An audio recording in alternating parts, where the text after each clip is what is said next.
Daar langs die water, stil en wyd, loop 'n wittie bus met sy statige stryd. Sy vere blink soos roem en kruid, en sy snavel krom en elegant, pik hy sag en wyd. Oh, wittie bus, waarheen gaan jy nou? Jy lyk soos 'n harde dag, maar jy skree nie so rauw. Jy stap soos 'n koning, so rustig en fyn, 'n geheime voël van die Weskuslyn.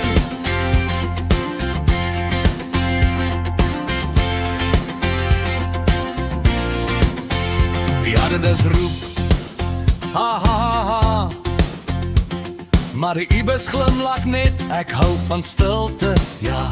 Hy soek vir krappe, wurms en brood, en vlieg dan weg oor die soutpad weg, so hoog en groot.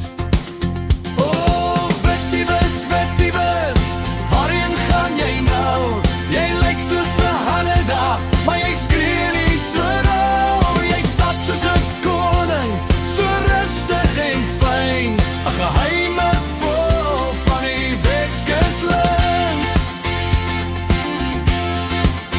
Hy vou sy vlerke op, so swart en wit, die son skyn deur dit soos 'n kunswerklig.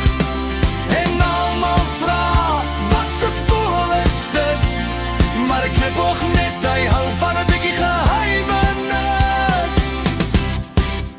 Oh, wittie bus, jy's 'n wonder om te sien, 'n sagge aarde voël met 'n rustige gees daar binne. Hou aan stap, hou aan sweef, hou aan wees so fyn,